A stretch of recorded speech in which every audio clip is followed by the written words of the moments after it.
Good evening, everyone. My name is Paul Young, and I'm just going to start doing what I call is probably monthly analysis of basically the economy and just looking at factors, what's going on in Canada over a current month. Now, basically, when indicators come out, there's usually what we call as laggard indicators. Some stuff we get is reported pretty quickly at the beginning of the month. Some other stuff comes staggered. Like when you start seeing GDP numbers for basically a particular month, it's usually about 45 days out before that action number is released. So some of my analysis will actually be June and July combined, because some of the July numbers are not available yet. So basically I'm going to focus on key areas. GDP, I'll be looking at the May GDP numbers. I'll be looking at housing, that's housing starts. I'll be looking at retail sales, both the provinces and by major industry. I'll be looking at employment, what's going on in the employment. I'll look at economic growth, both within Canada and both what's the forecast for the rest of the world, because Canada deals quite a bit with exports. I'll talk about trade, the different components of trade I'll discuss. I'll talk about manufacturing, what's going on with manufacturing, and I'll give you a provincial update of some of the stuff that's been going on with the provinces in terms of the investment, policy changes, or certain things that impact a province is probably as it's going to drive its force into the economy. So let's talk about GDP. We've heard a lot of negativity about GDP. Basically this year has been a pretty much, for the last 3 or 4 months, probably about 5 months, we've seen a negative GDP growth, and basically if we've got 2 successive quarters of negativity in GDP growth, typically in theory that's a recession. Now, I've discussed in further presentations that in theory it is a recession, but there's other things you have to bear in mind when you discuss economic conditions, and that's looking at labor, that's looking at housing starts, that's looking at retail sales, that's looking at manufacturing environment, that's looking at exports, it's looking at the whole gamut. In most cases, a lot of those sectors, especially housing, retail sales, labor, are pretty healthy considering the economy itself on GDP is very sluggish in negative growth levels. So that's at least showing you in a roundabout way that we may be in a recession, but it's not a deep recession because people aren't clawing back spending. Now when you hear the opposition parties talk, like Ralph Goodale speak, Scott Bryson speak, or even Nathan Collins speak, they're going to tell you all doom and gloom because they look at the high level holistic number and they basically say that holistic number shows negative growth, so Stephen Harper's failing. Well, in essence, the GDP is driven by major factors: exports, consumer spending, and government spending. Well, a lot of cases with government spending, it's been some restraint on that, because with the exception of Saskatchewan and even I think BC, the rest are running deficits or doing what we call as Keynesian economics. They're still got structural deficits that they're dealing with, and they're trying to still stimulate their economy by going into debt.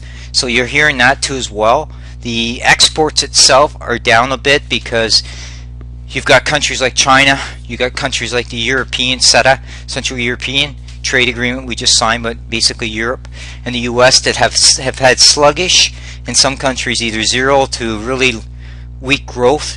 And if you've got weak growth, then there's going to be less demand for exports. Less demand for exports is going to impact on the economy, on the GDP, and that's what we're seeing as well. The other thing that isn't talked about too that's impacting these numbers is the forest fire seasons that happened in beginning of end of April into May, which shut down a good 10% of the capacity of the oil sands. So you took that capacity of the economy too as well. That impacted the May numbers as well. That's not discussed. The other thing that's impacted part of this year too as well is there's been refinery strikes in the Houston area where a bulk of the refineries are.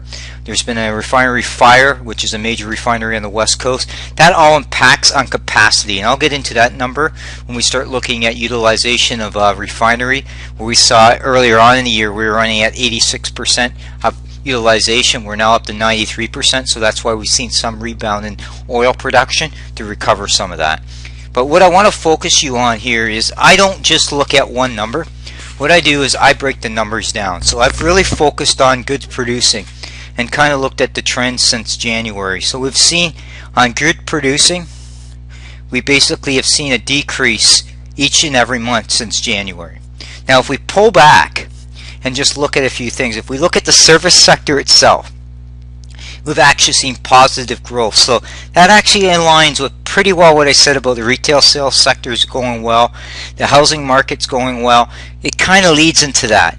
Then if you pull out, and what I've analyzed too, if you exclude mining, which is a good piece of word at oil sands GDP growth issues is, you're seeing that in February we're actually at a positive growth, and then we basically dropped March, April, and May.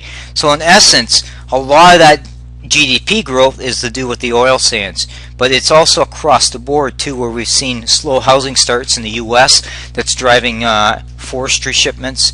There were some plant shutdowns, automotive plants shut down in February as part of the retooling of plants that took capacity out. So we're seeing different factors that's driving GDP, but that's never discussed by the Liberal Party or the NDP, because you can't really go into details when you're trying to defeat a government. So what you're going to do is muddy the water as much as possible with facts that are not necessarily completely true.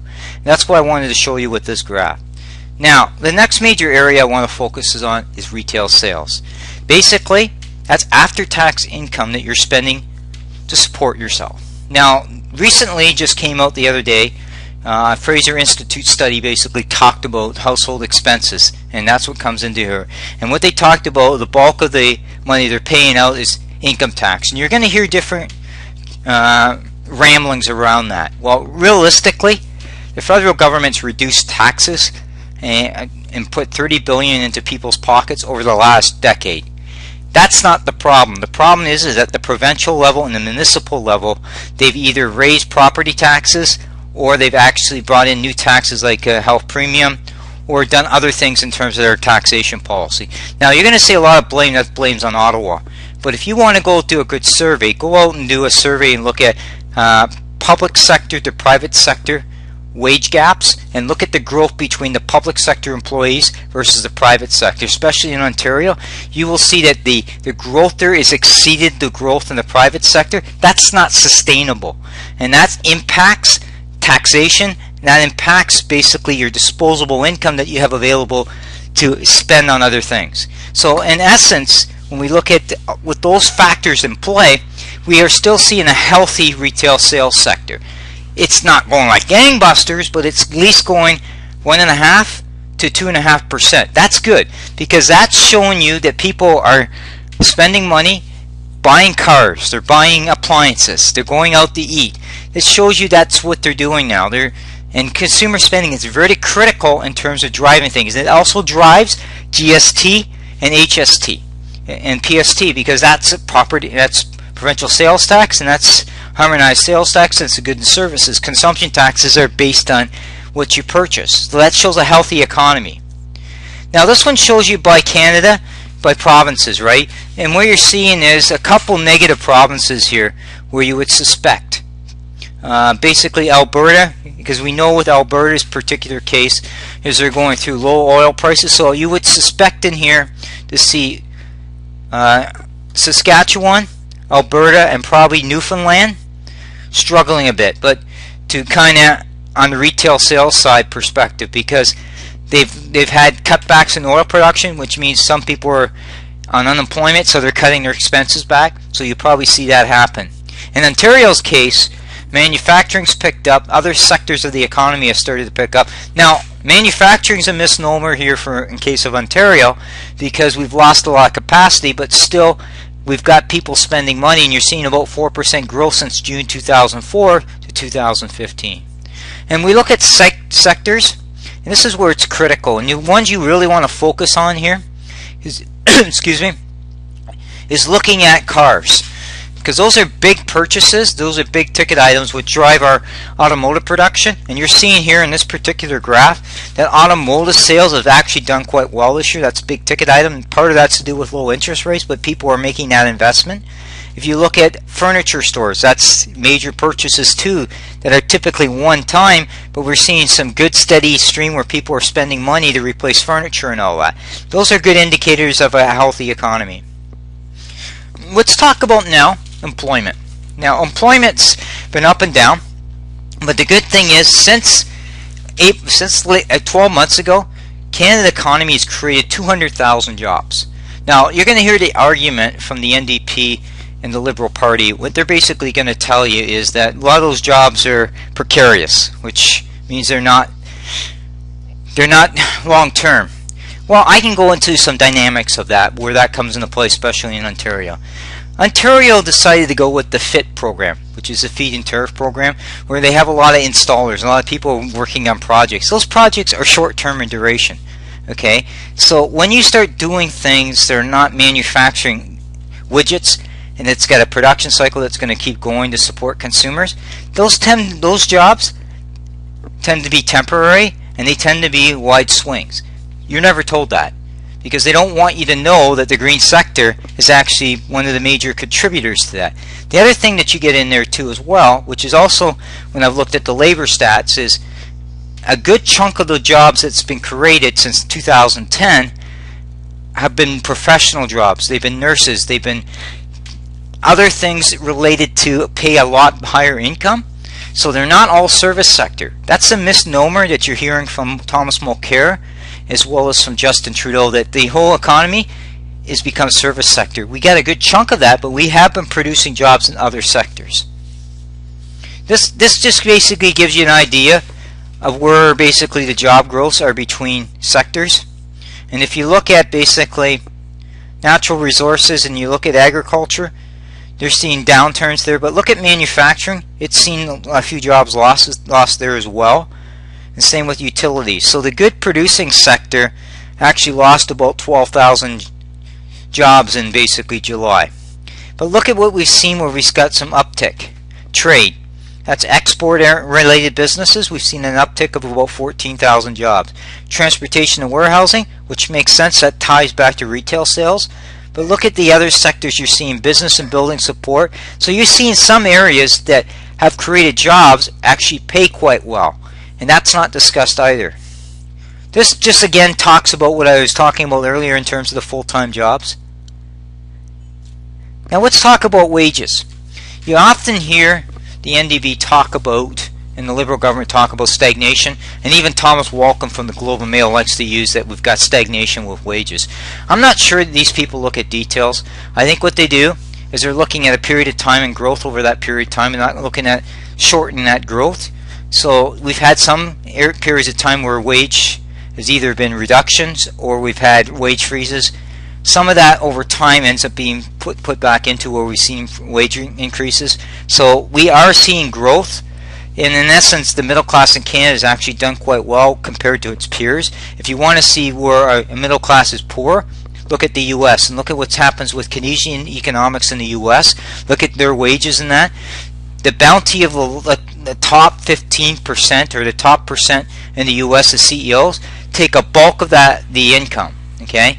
It doesn't get, basically, as we say in terms of the social program, it doesn't filter down through to our healthcare and education system as much as it does in Canada.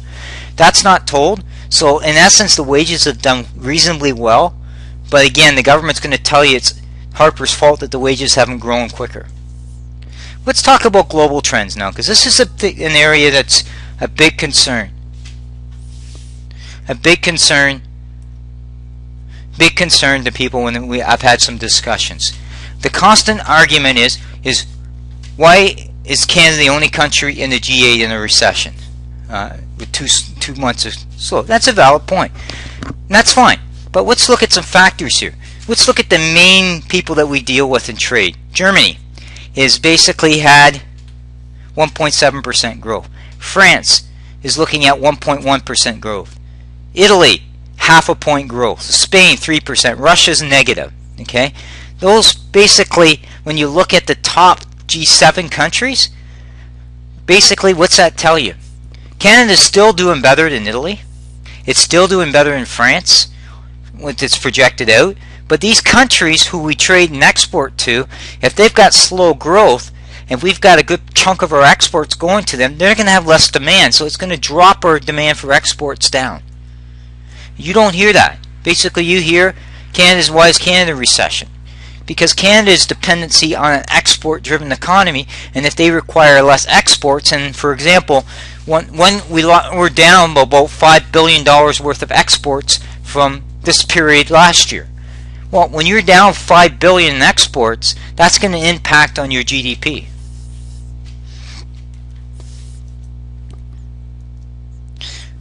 Now, I wanted to talk a bit about corporations because this fits in terms of the whole scheme of things.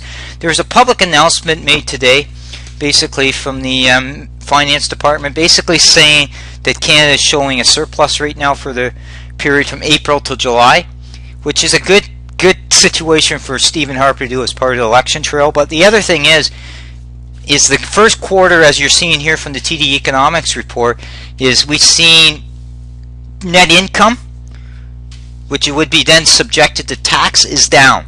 So there would be pressure on corporate taxes as well as any other sort of GST or something. That would be some pressure on that.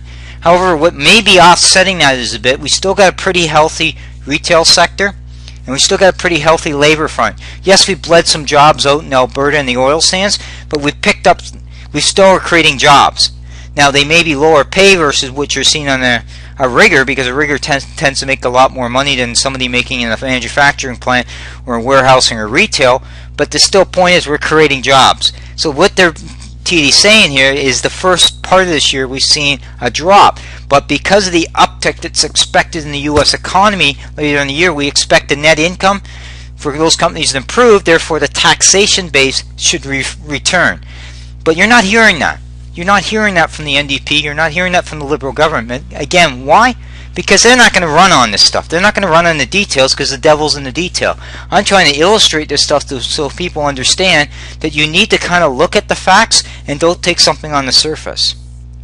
Capital expenditures is another area. Recently,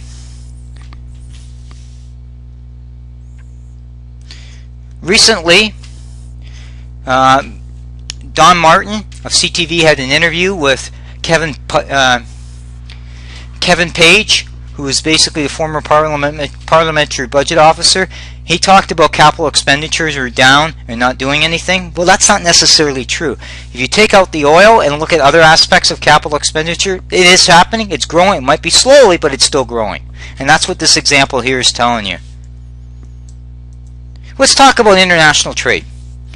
And basically, I projected out here since 2011, we've grown by about $70 billion in exports. Okay, now we've had some good banner years in like 2013, where we had a huge uptick, mostly with the U.S. economy picking up, as well as some other countries as well. We've seen some uptick. Mostly it's all driven by the U.S. that we've seen where a lot of the uptick is happening. So that's one thing to bear in mind. The other thing too is you're going to hear about these ideas of balances, trade imbalances. Well, in 2014 we actually had a surplus. It's this year we've been struggling a bit, but that makes sense since a bulk of our exports of oil are down, both on a price but not necessarily a volume.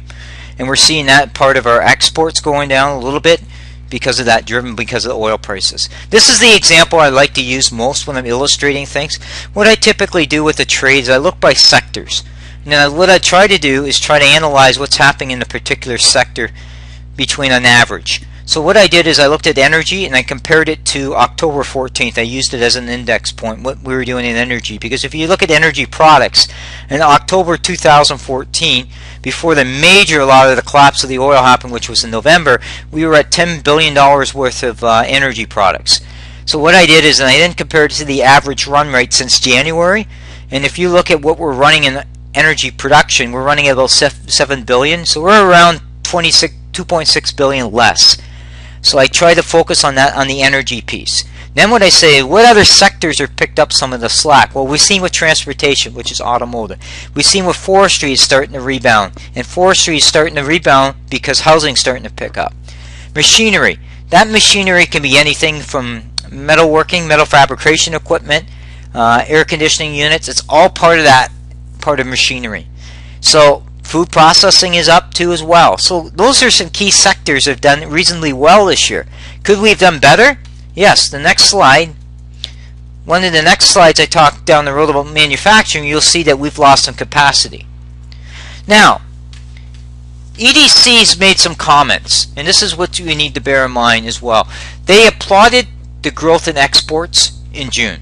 They were very happy. They're quite happy, but they may be short-lived what they're saying, and it's got the tendency during the summer where we see a drop-off in July and August. However, they do believe from September on we should see a healthy remainder of the third and fourth quarters this year, due to the fact that the U.S. economy is picking up steam, and 75 cents of every dollar goes to the U.S. in terms of exports.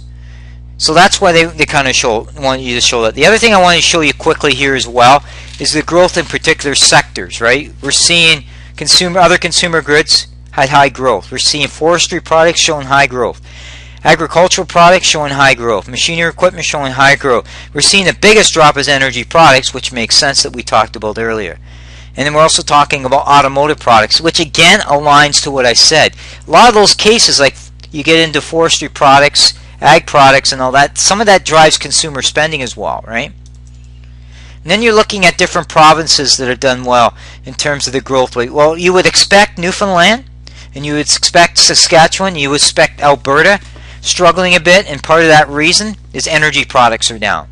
So that's what you're seeing. With Ontario's case, we do have some export issues with energy because we do get into natural gas and refined products and all that, so we do have that as part of the downstream activities of oil. Let's now talk about manufacturing sales, because this is a key area.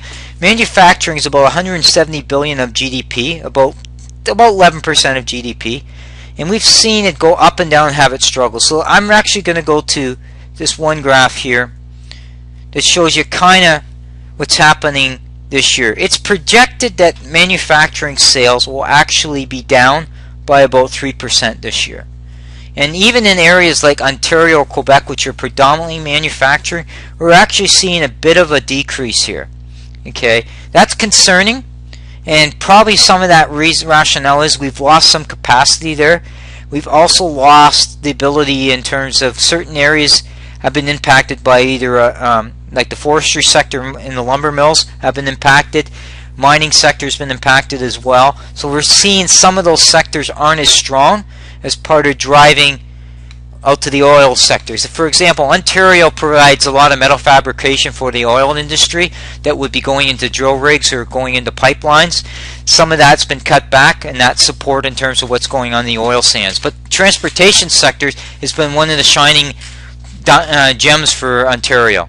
Quebec's being impacted by the mineral development. Quebec's a very heavy resource base, especially mining sector and forestry, so that's what's driving that. But look at the one that's the darling here, and that's British Columbia. British Columbia has done a lot of good things with their economy. They put a lot more emphasis on technology, aerospace, and green technology areas.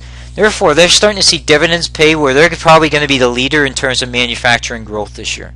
Let's look at sectors now. Okay, so overall we're seeing about 2.6% down, but look at where you're seeing some of the big growth areas. You're seeing mostly in the transportation sector, and that's good because that helps building buses. That helps building the military contracts we're seeing happen down the road, which is the Coast Guard or the frigate contracts. That's all going to impact motor vehicle stuff. That's what we're seeing. We're also seeing a rebound in wood products and paper manufacturing, which again is tying good to growth. Some of the other sectors, as I highlighted, the petroleum sector is down about 25%. So overall, if you factor out that, we've actually done pretty good in other sectors to pick up some of that slack, considering we're down significantly in the oil sector. I want to highlight quickly the automotive production area. The reason why this shows you, we were at a low level in 2009 of about 8.89 million units. We're now back to where we were in the 90s, where we were producing close to 18 million units. Now, there's been a shift in terms of production. A lot of new capacity is going to Mexico because of low cost, and it's not just labor costs. They've got more taxation. They've got hydro rates they're working on, so they become a lot more competitive in terms of where investment's going. Ontario's kind of lost its way in terms of its competitiveness. And if you don't have to take my word for it, but you can go out and do some Google searches. And as I said, you can go out and Google Magna Automotive, and you can Google the Ontario Registered Pension Plan and see the comments from Magna. You can also Google Chrysler and ask about the hydro rates. You can also Google the Chamber of Commerce and ask about hydro rates. These things are impacting where investment's going. I wanted to show you this one just to show you the impact of lost production. Basically, Canada's lost about a couple plants likely, where basically in the U.S. has lost a couple plants. So in general, about 3 or 4 plants have been lost between the U.S. and Canada. And then what's happened is Mexico's picked up a lot of that production.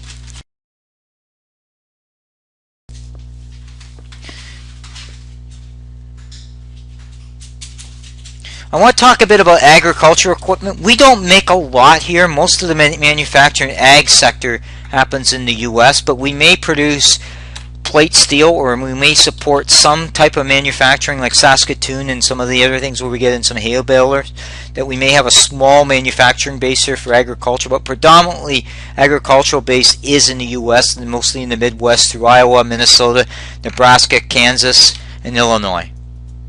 Steel production. Let's talk about steel production.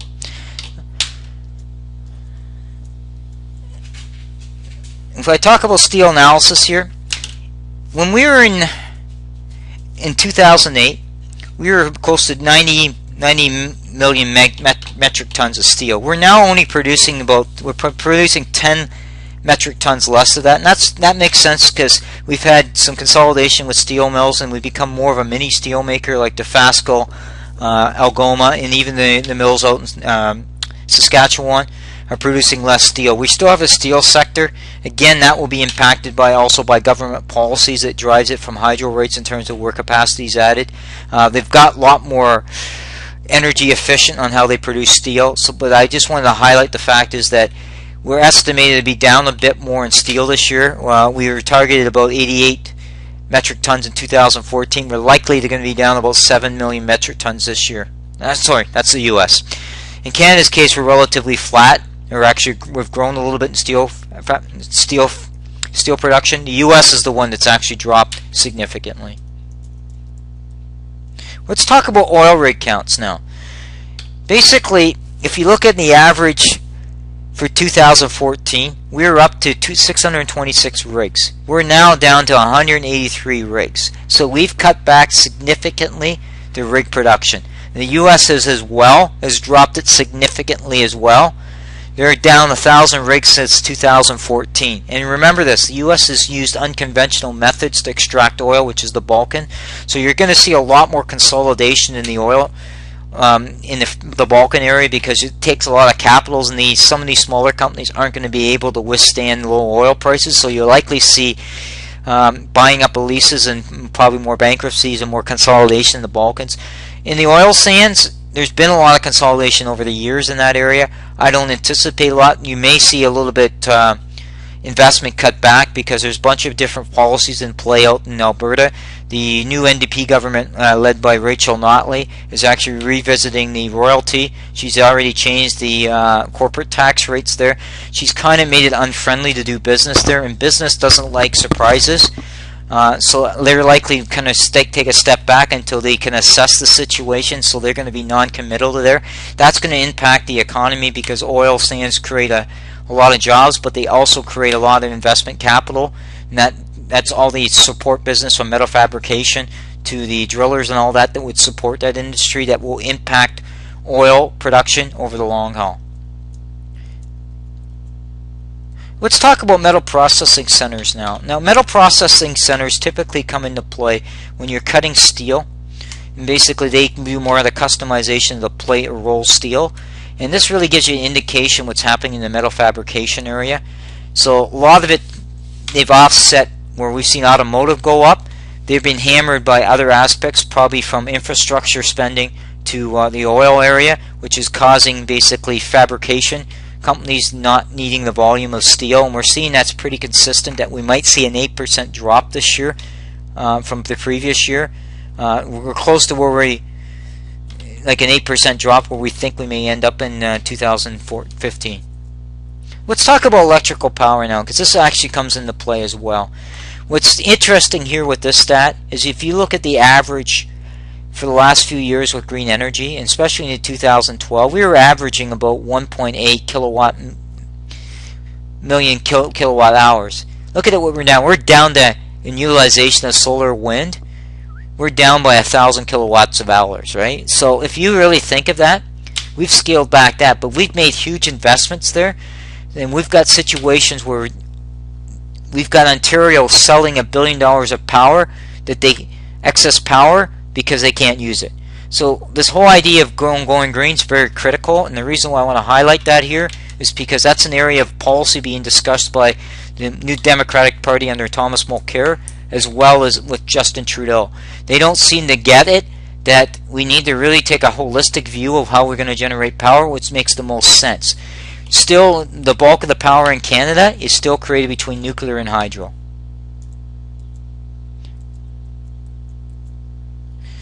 I want to highlight the freight index because this is another area that I'd like to discuss here as well. This kind of shows you what's happening in the movements of goods.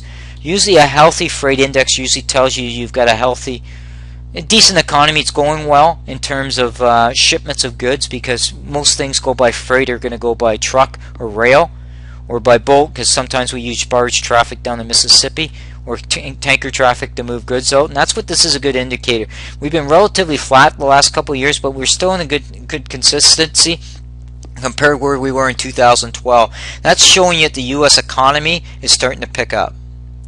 Let's talk about housing starts now. On average, we're looking at this year around 193,000 units.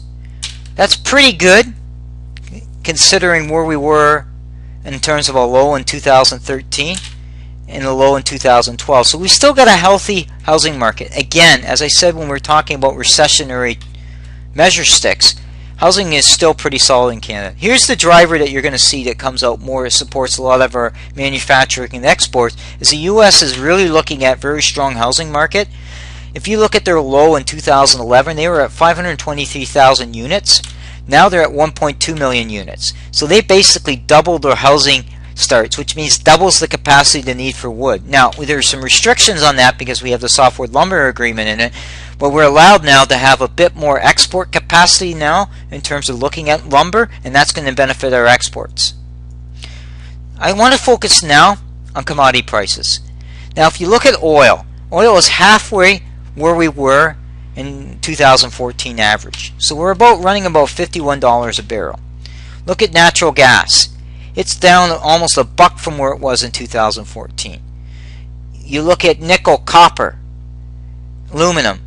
Aluminum seems to be down a bit. Copper's down about 30%. Nickel's probably down about 40%. So, and let's talk about those two areas, energy and mining. The Statistic Canada former lead had made a comment that this recession is made in Canada that we talked about earlier. It is not. Canada has things that are outside its control in terms of its economy. We've always been driven to a certain degree by resources. Those resource prices are in US dollars. They're also set by either OPEC for oil or mercantile exchanges that set commodity prices that people are willing to pay on future prices for that. They set that. Stephen Harper has no control who sets those prices. He has to deal with those prices, and we have to deal with that market. Now, you're going to hear a lot of rhetoric over this election call in terms of looking at analysis of this. You need to kind of take a step back and read between the lines here. Canada is not an island, so it's going to be impacted by different things. What governments try to do is make sure they have the right balance of policies, from taxation to hydro rates to developing of resources, regulation, that they can help support expansion. And that's one of the things you're not hearing enough about in this debate and discussion. The reason I brought it up because it ties perfectly into commodities. Now, earlier tonight, I talked about oil refineries. What I wanted to highlight here is with the U.S. So, in the beginning part of this year, we saw capacity for oil refineries at 87%. So they weren't running at 100% capacity. If they're not running at 100% capacity, then the likelihood they're going to store more oil. They're not going to need it. And there was a thing that came out in the media where they're talking about there isn't enough storage capacity for all the excess oil now. So that's part of the reason now there's a bit of a glut here. And that glut hasn't worked its way out because the demand for oil in China and other countries isn't there because the consumers have cut back. I want to talk now a bit about machine tools. Machine tool tells you what is happening in the facet of automation. So this year, basically, if we look at 2014, we basically are seeing that, our estimate, right, that we're basically looking at, we're going to be down about 15% this year. But we've seen some significant improvements in June. And as I mentioned earlier, the capital expenditures are slowly looking that companies are starting to invest in machinery and equipment. Well, metal cutting and forming fabrication tools are part of the production cycle. So if you're seeing investment here, that's capital investment these companies would purchase. That's showing you that basically this year we've had up and down periods, but in June we're showing a trend where we're seeing some growth in that areas where there's some redeployment or reinvestment of that excess cash that you hear all the time as part of the expansion of the business. Is why I highlight machine tools for the US, because a lot of cases we have branch plants up here that work with the US as part of supply chain management, and capital expenditures likely will flow up here as well. Let's talk about Class 8 truck sales. They don't necessarily impact here anymore because we used to manufacture Class 8 trucks in Chatham. Most of now all Class 8 trucks are manufactured in areas like Washington, Oregon, Ohio. But I wanted to highlight this because this shows you the demands, what's happening with retail sales, distribution in the overall economy. If people are replacing trucks, that means they're moving more goods. That's a good indication. It's been pretty healthy for the last 2 years. Now likely what you might see in 2016 is a drop-off because they're probably not going to need to replace as many vehicles, so they may see a downturn. But we've had pretty good solid years the last couple of years in Class 8 trucks. I just brought in green technologies just to kind of illustrate where the trends is, the bulk of where green energy is. I won't spend a lot of time in that area. Now I want to do something that needs to be kind of discussed in the old scheme of things.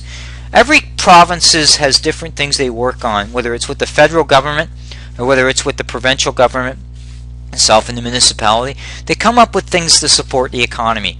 What I've been doing and tracking as part of this every month is I kind of look at what's happening in terms of economic activity within the province.